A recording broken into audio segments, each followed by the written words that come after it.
Já, hæ.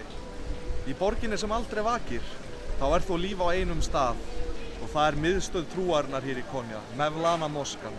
Hér mæta þúsundir ef ekki milljónir pílagríma á ári til þess að votta virðingu sína hinu fræga ljóðskáldi sem kom hér á sínum tíma og skrifaði svo fallega Íslam.